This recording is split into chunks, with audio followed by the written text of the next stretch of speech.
The content on this channel has been created for adults. If you're not at least 13 years of age or older, then please do not watch this content. Sorry, dude. Come back when you're 13.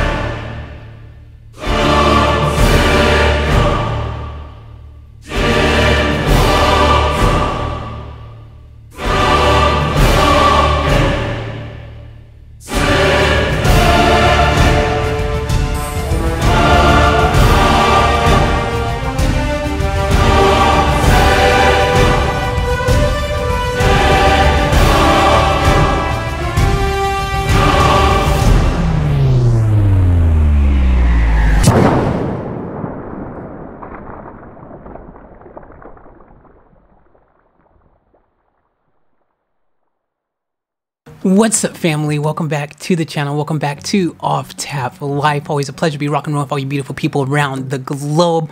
We're back with another freaking reaction request, and this one is super duper cool because we are actually diving into something that is going to be funny, something fun.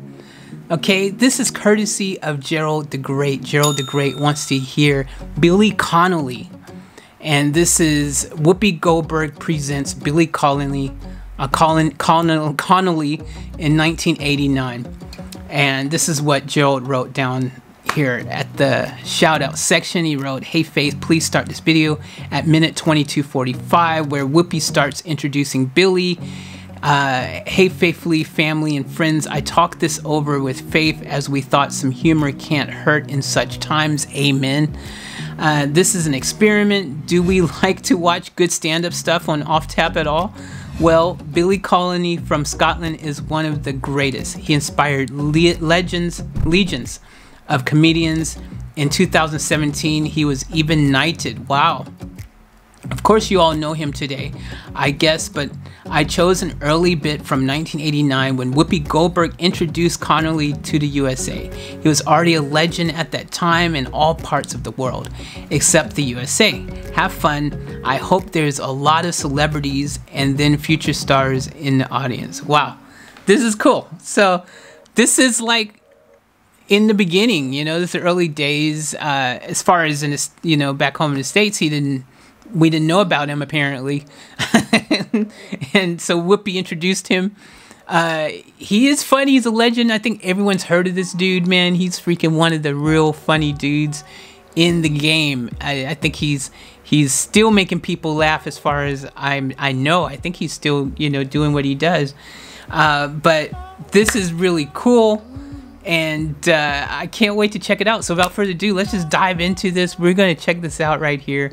It's going to be very exciting. Get your popcorn, go quickly, get your drinks, whatever you need, because yeah, we're about to dive in. Let's get it.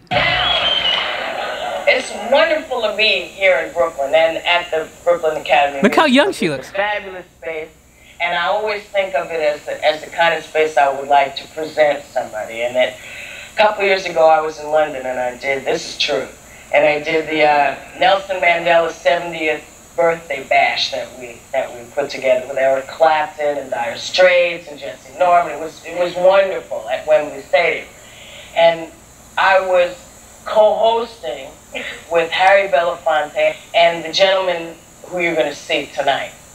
This guy, as it turns out, is known everywhere in the world except for our country, which I found very, very offensive. Very offensive. Because we're here, baby. We know what's happening, right? So how come we didn't know about this? I'm telling you why. This is good stuff, man. This is classic.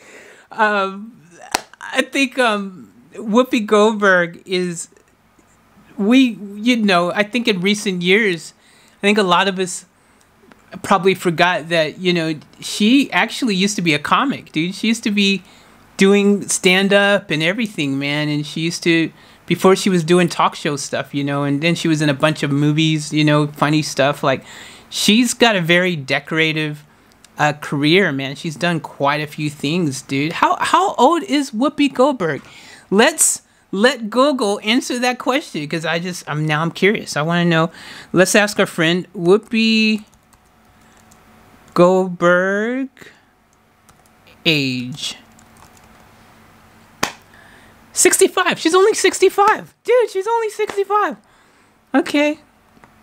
Cool. All right, let's continue with the video.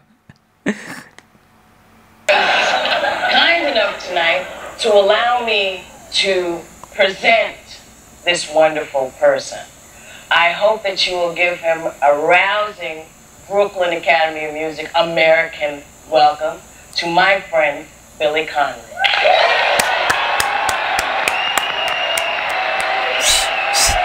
I could never whistle.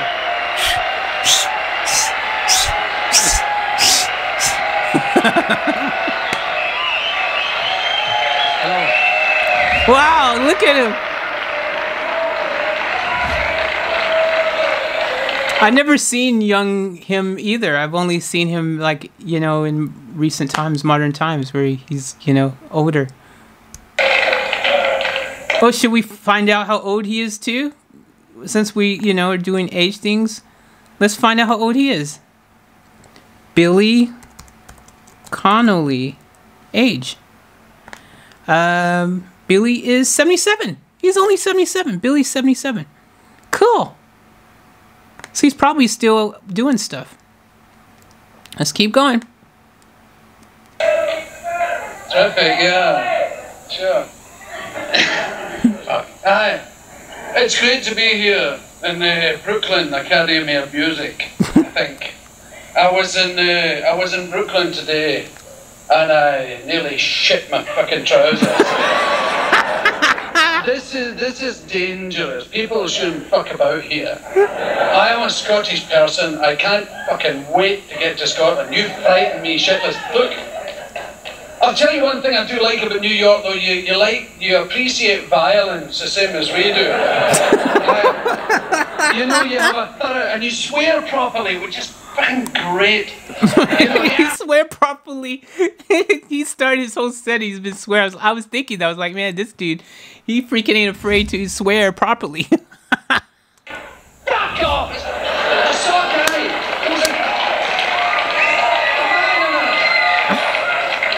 There was a man on a bicycle in Manhattan. There's a black guy on a thighs that could crack fucking walnuts. And he's on a fucking bike. He's arguing with a truck. You're not supposed to do that. He's there. Fuck off! Fuck off! The man could have made pancakes like that. Fuck you!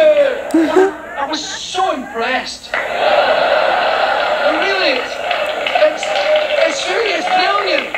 It's just the best place.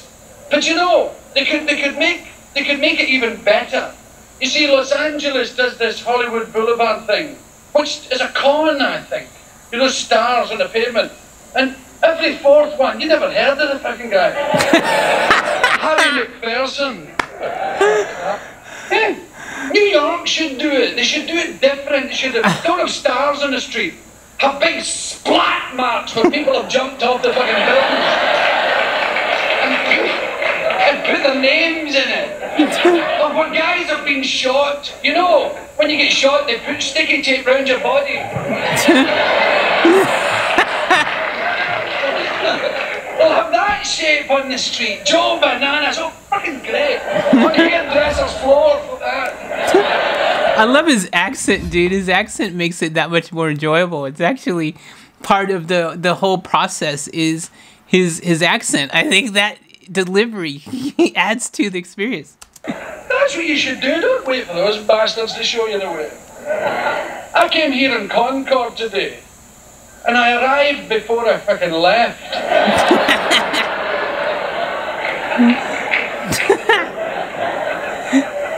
It's weird. Concord, don't do it. I don't like the whole concept anyway. of flying in aeroplanes. There's something basically wrong with it. We don't fucking belong up there. We don't. I agree with John Lee Hooker. He said if God wanted us to fly, he'd buy the tickets. I don't like it. And they lie to you all the time. All that shit about in the highly unlikely event. And they talk to you like you're mentally ill. This is your safety belt.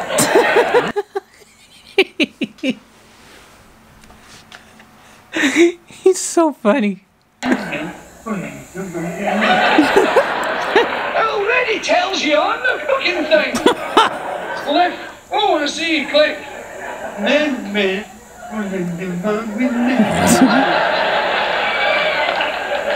And fucking most of that, the things in there.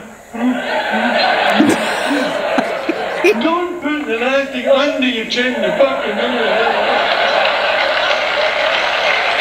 I didn't see. This is one of those. You know when we talk about like things that are considered politically correct and all that lately, like this is one of those jokes I think that now you can't do because it's like you're making fun of people who have, you know, some type of what's the proper way to say it? You know, mental not disorder, but you know, something mentally that's keeping them from being able to, you know, I don't know the proper way to say it, so I apologize if that's not the proper terminology to use, but you know, it's crazy, you know, because comedians used to do all that kind of stuff all the time, and I think that, yeah, it's one of those things.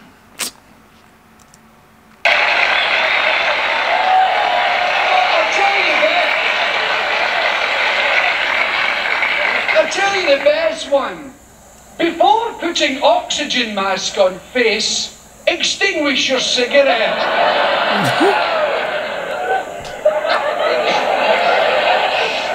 What a crazy world. You used to could apparently airplanes, you could smoke on them. Go figure. Smoke rings coming out your ears? Of course you would. I don't like that fucking behaviour at all. Because they're lying to us. They're basically just fucking lying. All that stuff's a lie. A sudden loss of pressure, oxygen things will fall down as if by magic. And you can breathe, and it's all jolly, and you button your safety belt, you'll be very safe with your nice freaking seatbelt on. Right. When were you ever listening to the news on television and it said, today, a jumbo jet smacked into a fucking mountain in Peru. Luckily, all the passengers were wearing seatbelts.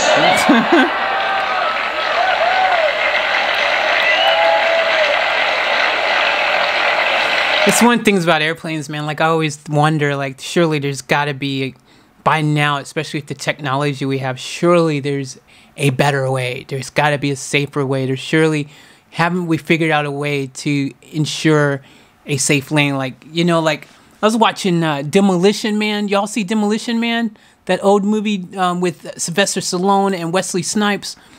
And they had the police cars that when they crashed, some foam protection thing like would explode around the car and protect you from the impact of the crash. Surely they can create some type of gigantic airbags or something, man. Freaking parachutes. Freaking have some parachutes on the plane, dude, that automatically, you know, have tons of big airplanes. Look, dude, surely they can do something like that. Y'all seen when the astronauts go into space and the capsules come back? They're slowed down by parachutes, bro.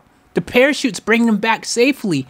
Sure, I even know there's some small little airplanes. I think those little... small ones, some of them I think if I'm not mistaken, I heard of some of them, the little small propeller ones used to have a parachute system. When the military drops heavy artillery like tanks and big things like that into hostile environments in different areas, sometimes they drop that stuff with parachutes, bro. They drop the big boats on the water with parachutes. Do you understand what I'm saying?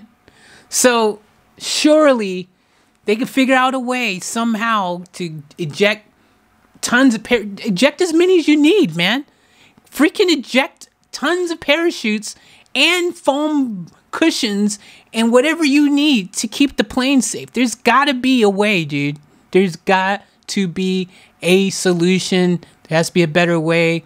You need fail-safe backup engines of the backup engines, or whatever you got to do. Figure it out, dude. Because it's 2020, bro. We need safer stuff, dude. Sitting there with your fucking life jacket on. Heading upside down for the fucking Atlantic Ocean. I'm all right. Fuck off. Because if they were to tell you the truth, they would have to say, ladies and gentlemen, in the highly unlikely event of loss of power on all 4 engines, then in all probability, we'll go into the ground like a fucking dart.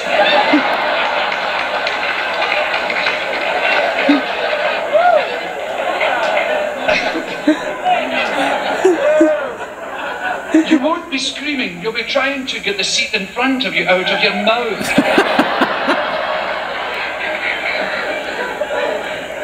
Isn't it the truth? We would be obliged if you wear your life jacket on the way down. This will do you no good at all. But when archaeologists find you, in 200 years, they'll think there was a river here. That is a good one.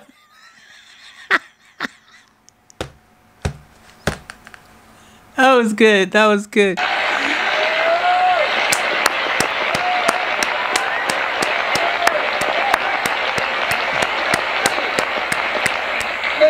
One, the fucking life jacket drill. Now you put your life jacket on over your head and then go.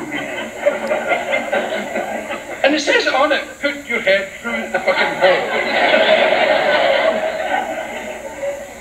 Pass the tapes twice around your body and tie in a double bow at the side. Right, so the plane's upside down and on fire. It's full of fucking smoke and you're plunging towards the ocean. There's people going, how'd you do a double bow?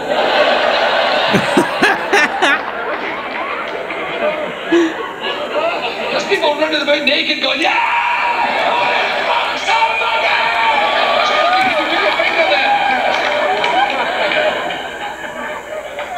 This year, last year I was doing comic relief, the British one. And we had to go to Mozambique. I had to go. Other guys went other places, you know. Lenny Henry went to Sudan or some fucking place. Other guys went to other...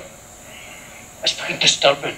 I went to Mozambique and I flew from London Airport, Air France, to Maputo. Now, I was desperate for somebody to ask me where I was going, you know. Where are you going? Maputo. Where's that? No fucking idea. I just wanted to be exotic for a while, you know. Maputo. Air France, whoosh! Down to Maputo, it was fine. Did the bit, all that awful stuff. Horrible film, you know. Horrible things happening to extremely nice people. It's just the same old fucking story. We could do it. No, do my bit. Then the following day, we have to go to a place called Gile, which is away in the far north, a refugee camp, 100,000 people living in dire straits. We had to go up and film them. Now, I don't like those little Buddy Holly aeroplanes. Yeah. I like the aeroplanes that go.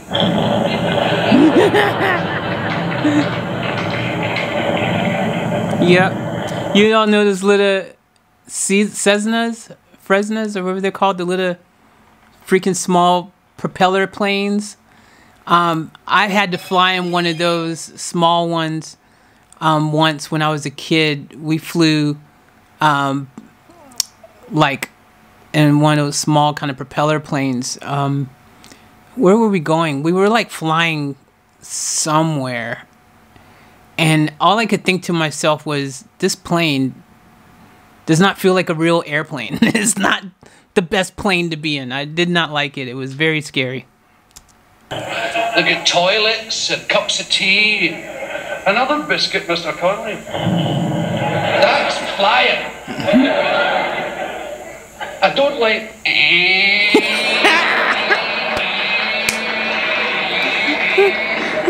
Fuck that. Right. And I like 2 pilots. In case one fucking dies. People die all the time, it's just that you're not around, you know. One of those funny averagey things, you know, people are flopping all over the fucking place. You see funerals, you don't know the guy. Could be a fucking pilot. And he never tells you. Well, there's only one. He never says, look, I might die here. If I do, this makes it go left and right, up and down. And these book ones make it go wah, wah, right? There would be a wee bit of use, because you may be able to stay up until it fucking ran out of petrol. Maybe you could bring it down a wee bit and, you know, be maimed instead of fucking dead. But they know that, the selfish bastard, they know. They prefer to die, and with their dying breath they go, Genie, fucking oh. Well, we're going to, I just kicked the microphone. We're going to the airport to go to Gili, to this terrible place. Lovely people, but a fucking awful place. We're in the back of a truck, feeling very exotic. You know, big crowds of people think they're a hero, you know. Wally, but...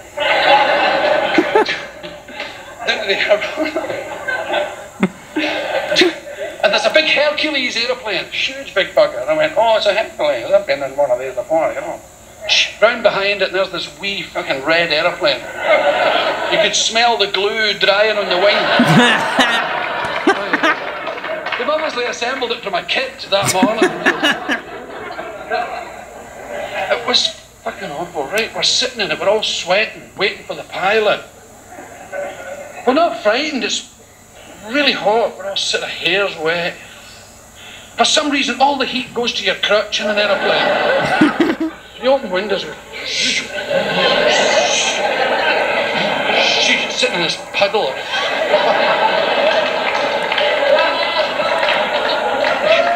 It's true, you get all stuck. Right. We're trying to be nice to one another. And this guy arrives, this thing. And he's got a t-shirt, you know. And khaki shorts, big shorts. And flip-flop sandals, those thong fucking things. Hi, I'm Reg, I'm the pilot. I said, fuck off, Reg. The man's in Cambridge. It's like, yo, dude, you ain't my pilot. You're my pilot. I'm walking, bro. Hi. I said, go and get men's clothes on, Reg. Now, ladies and gentlemen, times may change, but standards must remain. Your pilot should have long trousers, right? Fucking long trousers. Dark blue, maybe black. But long trousers, a white shirt with half sleeves, a packet of ciggies showing through one of the epaulettes, hairy arms, and a moustache. A piloty looking man, right? Preferably called Nigel Carruthers. Right. See when Nigel comes on, when you're in the aeroplane, sitting there, you've just got on, you've buckled up your safety belt. Hello, this is your captain speaking, Nigel Carruthers. Oh, fuck, I think I'll have a sleep. It's Nigel. It's with that terribly British idea. Nigel, king of the sky. Oh, there's an interesting cloud formation. Let's go over and have a look. Nigel's clean and nice. Nigel's never asleep at the wheel, smoking dope, scratching his bollocks. None of that. Nigel's bollocks have never been itchy in his entire life. He's never had the necessity to go like that. Nigel never scratches his buttocks. Nigel is upper class, and the upper class don't get itchy arses. Only the working class get itchy arses. Isn't it extraordinary? You never see the Queen going. Right. Never.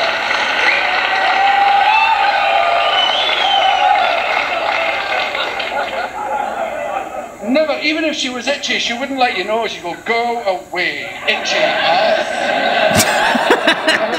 Fuck off, I would be terrified.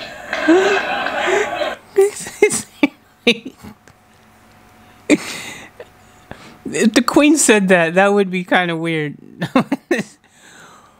believe my ass is what? Been itchy? Servants, can you help me with my itchy ass? Oh, Henry, can you come here and help me with my itchy ass?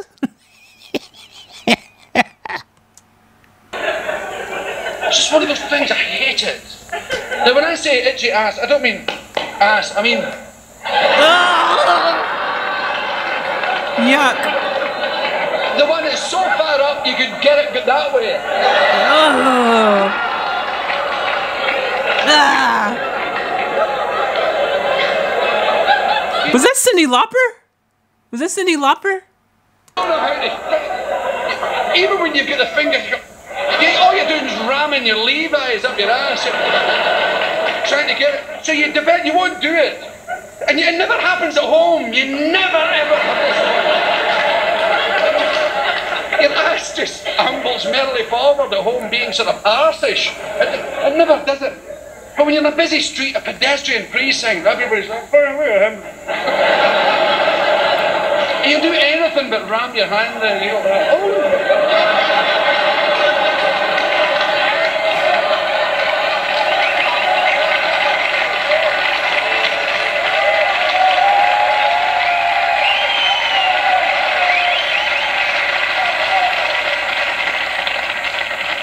Masturbation's a good idea.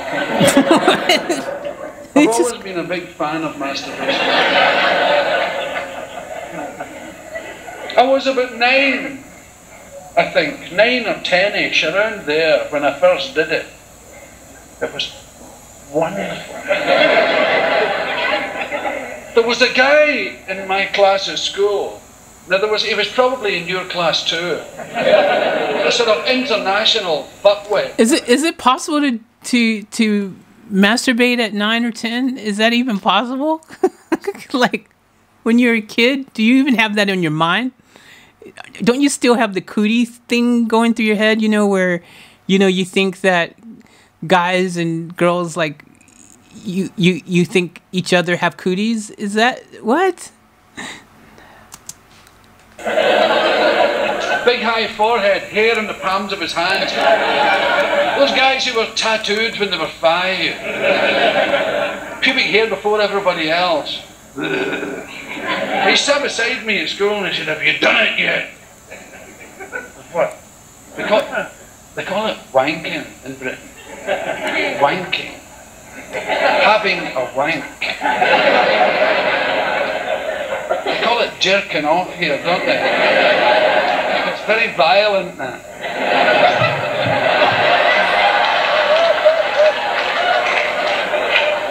You're supposed to be kind to yourself. You don't go fucking... Got him jerked off! Jerk. It's not good for you, that kind of... He said, have you done it yet?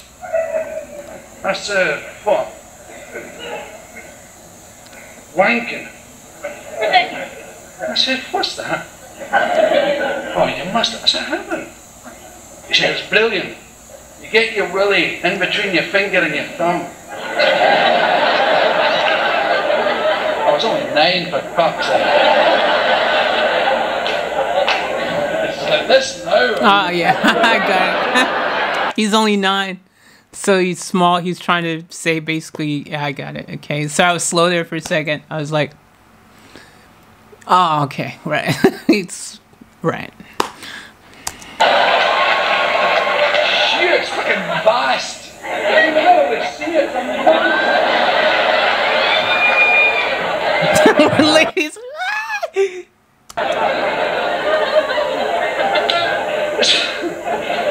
He said, and you jiggle it up and down like this.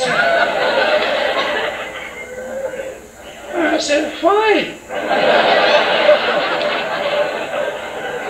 Because it's brilliant! What's brilliant about that? It's brilliant when you finish. When you stop eventually, it's fucking brilliant. So I said, okay. Because a thing happens, he says, at the very end, it goes, whoa, fuck it off. He says, you turn completely Japanese.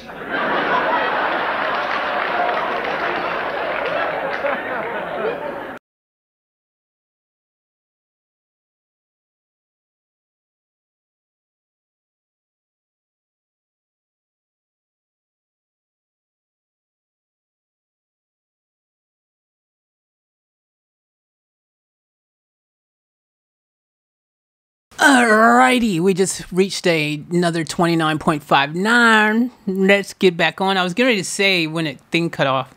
I think that's another one of those jokes you can't say now. I don't know if you can say that. Maybe when did the camera stop? Maybe I'll just rewind it just slightly to make sure the joke's there. I said, fine. Because it's brilliant! What's brilliant about that? It's brilliant when you finish. When you stop eventually, it's fucking brilliant. So I said, okay. Because a thing happens, he says, at the very end, it goes, whoa, fuck it off. He says, you turn completely Japanese.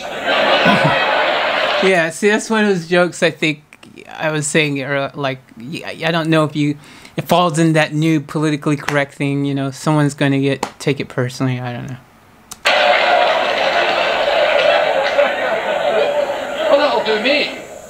So when school was over, we went behind the bicycle place, and we did it together. Oh, Pounding away there. And he was right, it was absolutely brilliant, I must say. We both went, oh yes! And when it was all over, he said, now look, you must remember, you only get 100 of these. What?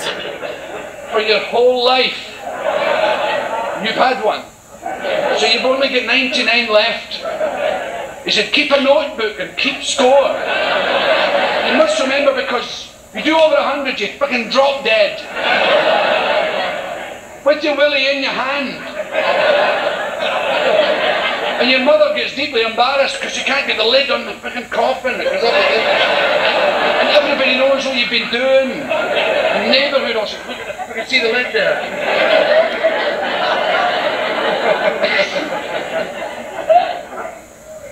And they frightened the life out of me.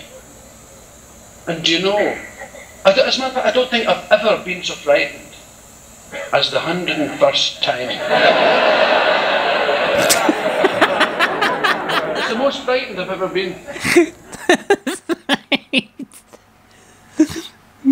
Oh my gosh, it reminds, when you're a kid, yeah, there's a lot of things that when you're a kid you believe to be true, you know, all kinds of different crazy things you hear when you're a kid.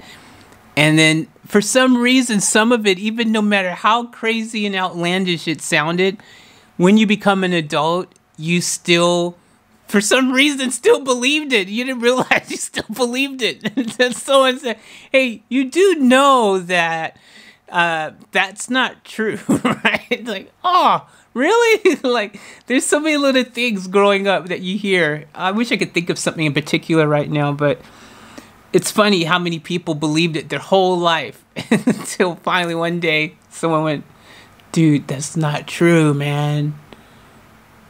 That's not true at all. It was the following afternoon.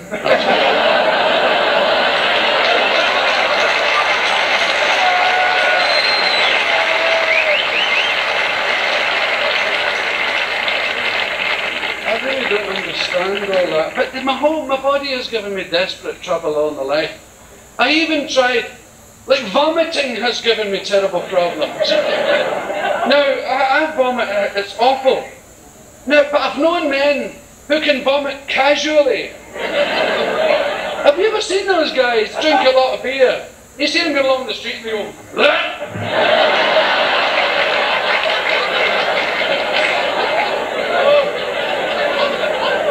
And the cyclist, Sean Kelly, in the Tour de France, they said, you looked in pain in the time trials. He said, I was okay after I vomited. What? No, I can't do that. When I'm going to vomit, I think I'm going to die. Anytime I drank, I ended up in the bathroom, kneeling on the floor, hanging on to the toilet. But it didn't just go, vomit! Like that, although your vomit doesn't go like vomit. It would be good if it did. And if farts went, fart. You know, instead of going, fart. Why should it be such an awful smell? That's another design fault. Now, we're supposed to fart, we should have a chimney or something, shouldn't we? Yes, I'm the same myself. We'll pretend, for God's sake, who did that? And you can see people walking out of cocktail parties. They know they're going to fart, so they're trying to walk with their eyes closed.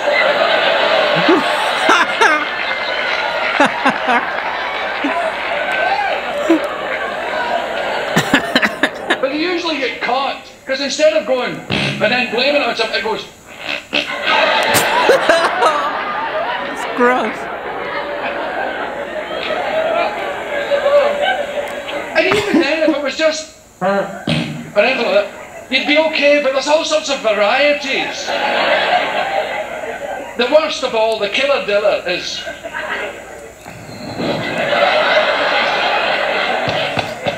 This thing's silent but deadly. That's the silent killer.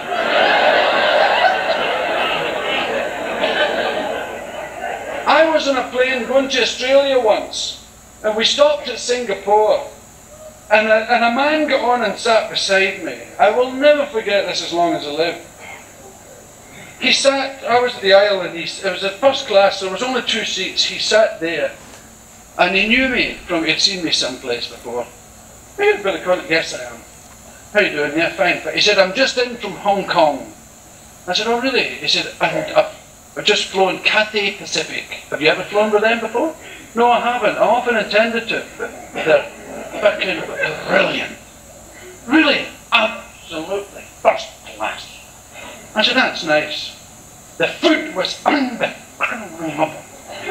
Really? Yes. What did you have? He said, on the flight, he told me, barbecued goose with soy sauce, ginger and spring onions.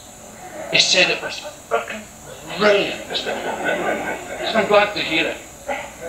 Whereupon he went to sleep and he curled up in a ball like a squirrel. And we took off, whoosh, into the night, through the clouds. We hurtled up into the sky, whoosh, and we settled down. And we're trundling along, and this man farted. I will never forget it. As long as I live. Not only was it the worst fart, it was the longest. Maybe it was the position he was in, he squeezed his ass all up. But he was kind of leaning over and his ass was pointing up towards me. And it made the strangest noise. It was like cloth tearing. Did you ever see a movie with Errol Flynn where he was a pirate and he had a knife in his teeth? And he dived from the mast of a big sailing ship. He dived with this, well, not quite.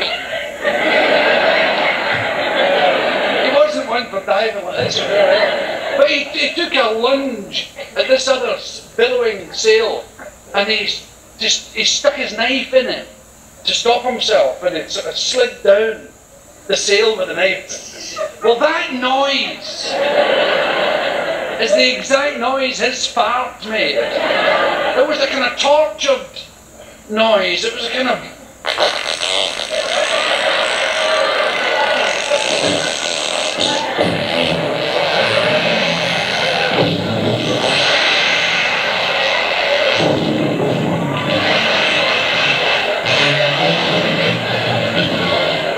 And then he changed position. And it finished with a sort of flourish. With a sort of...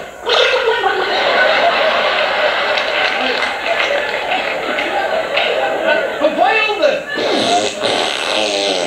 was going on, people were looking back.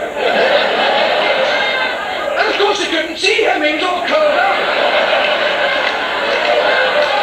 And my hair was blowing up like this. And these fuckers thought I was farting out of my left ear. And then the smell came.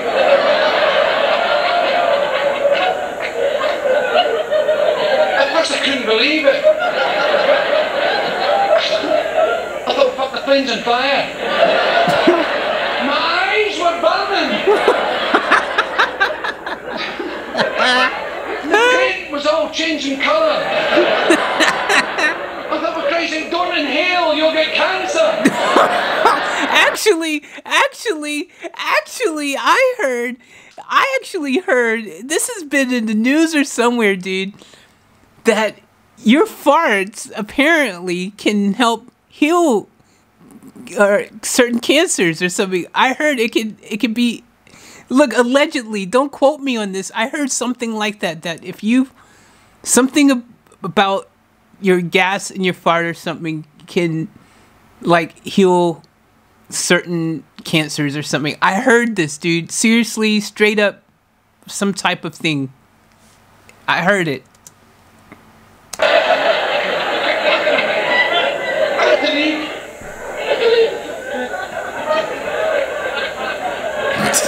But you know, see that ozone fucking stuff? It's now that the bastard, they know something that we don't. There's people know things. No, laugh! That's right, fucking laugh! Remember who fucking told you this? There's big holes in the sky. Now we go, oh, it's terrible, and it's all heating up, and it's a greenhouse effect, and the fucking, not to mention the fucking rainfall. Barnacle, fucking acid rain, fucking big hole in the sky, right? All of a sudden, in the middle of all this, Poland, who had defended its fucking frontiers with missiles, fucking bristling with armaments, guns, fucking steel helmets, don't come fucking near me. They say, 4 guys demonstrate with fucking anoraks, and they say, okay, the country's yours, have it. Right. Hungary, people in t-shirts and fucking Levi's, we want change, okay, you got it, good. Lithuania, we want that, fucking have it. Czechoslovakia, fucking here you go. East Germany, here, have it, here, have the hammer, knock the fucking wall down.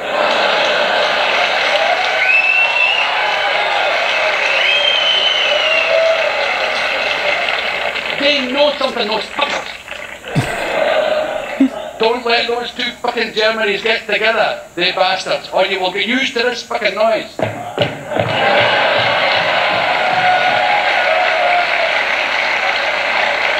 Followed by this noise. Open the fucking door!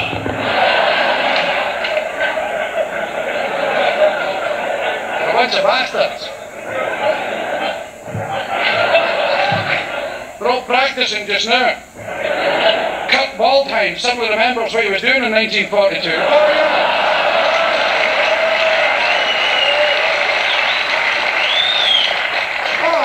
It's all coming back. That's the year I learned the banjo.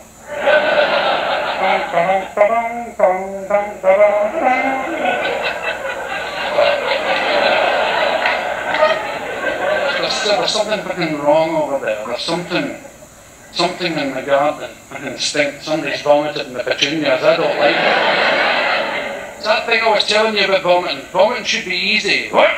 You should be cycling or what? You should be jogging and go, huh? It should be that casual. How come, and I don't know many of you are like this, when I drink I have to go to the bathroom, hang on the toilet, and all the sick goes, wah, and it's easy at first. Wah! And there's an American expression for it about selling a Buick, isn't there? Will you buy my Buick? Buy my Buick! In Britain it's called shouting for Huey.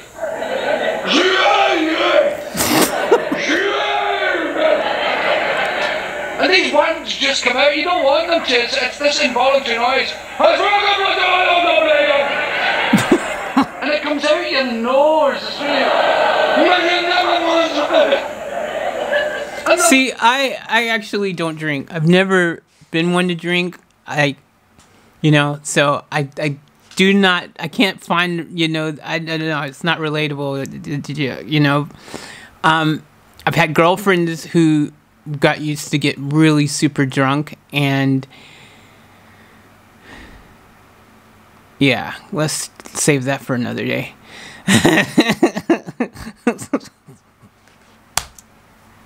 There's always diced carrots in it.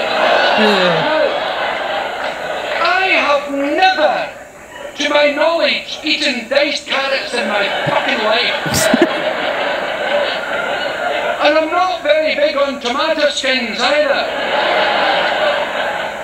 I can't remember ever going to a restaurant and saying, I'll have a plate of diced carrot and tomato skin. Every time I sit down, the fuck is that? It's really odd that, isn't it? And you come charging down and out your ears, out your eyes, out the ends of your hair. Your head explodes. And then this awful thing happens. All of the sick comes out and goes away. It's all out. But your body won't recognise that. It wants to be sick more. It's enjoying itself. So it goes.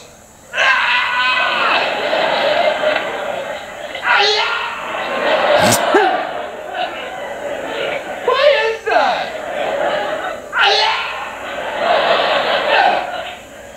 And your tongue tries to escape. It comes out to here. And then the most awful thing happens. This terrifying shudder comes. So you go.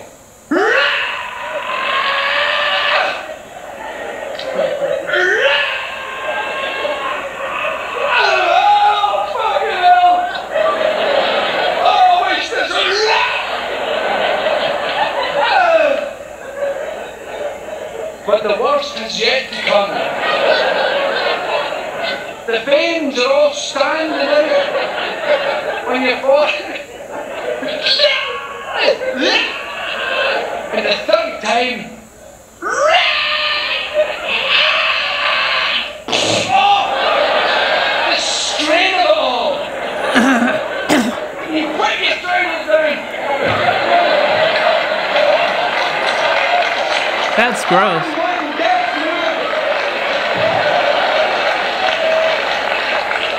And as soon as you do, you vomit into your pants. Is that real? Is that real? Oh. It's been an extraordinary pleasure.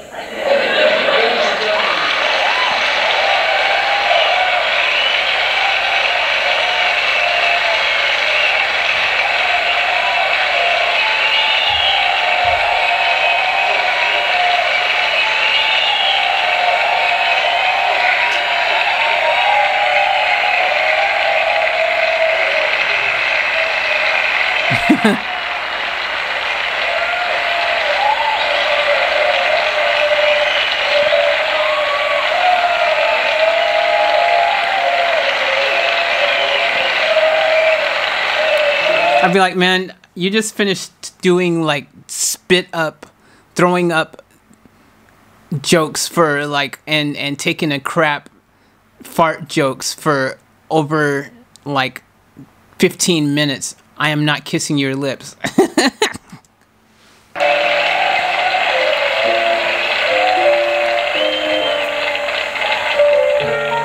All right, that's over. Okay, that was freaking very, very, very, very, very interesting to see, you know, him doing those jokes in the stand-up capacity. Like, I've actually, you know, I think I've only seen him like maybe once or twice, but as a not as a grown-up, but as an adult, like, you know, older. So that was interesting to see younger him, like where he kind of got started and stuff like that. And you know, he's entertaining, man. He's funny. Like, he's very visual. You know, some comedians don't have that visual trait where they can really kind of explain it so articulately right that you feel like you're actually there seeing it visually, you know, right before your very eyes. You know what I mean? Like, they can take you into that place. He can. He was really very good at doing that, man. Like, some of that was really good stuff. Really, really funny stuff. Some of it went over my head, but it could just be me because, like, I don't know. Some of it, I was like lost in the sauce. I felt lost in the sauce. I felt a little bit like, okay, tell me when I'm supposed to laugh. Okay, just waiting. Any second now. Okay, it's coming. I know. It's coming. You know, like when you gotta sneeze.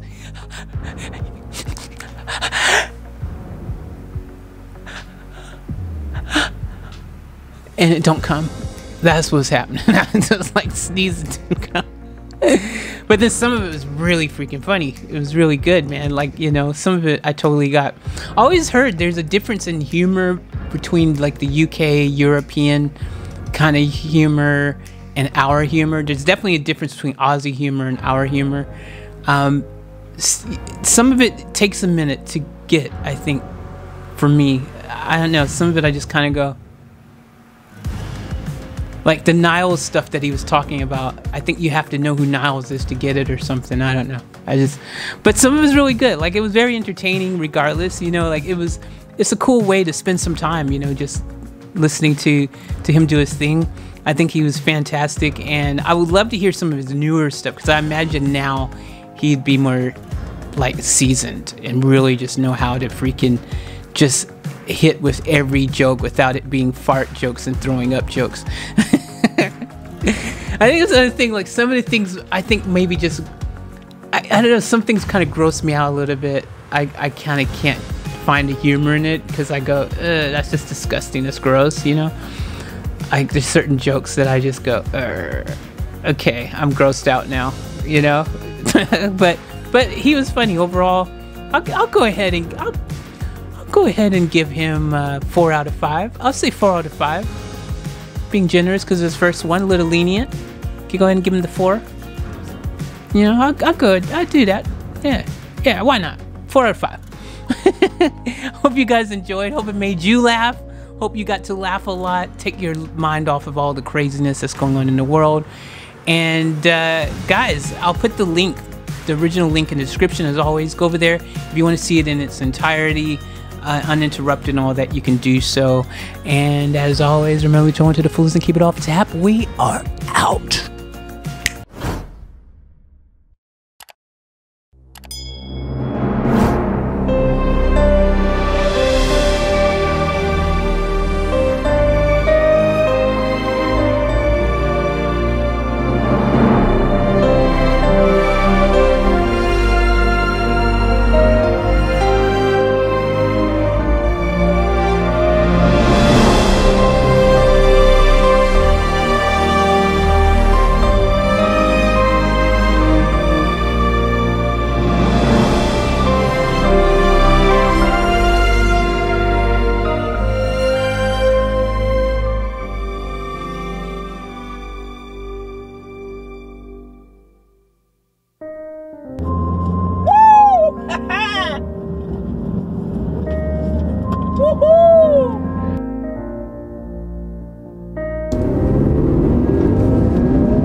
in case, I don't want to freaking fall and drop everything on film.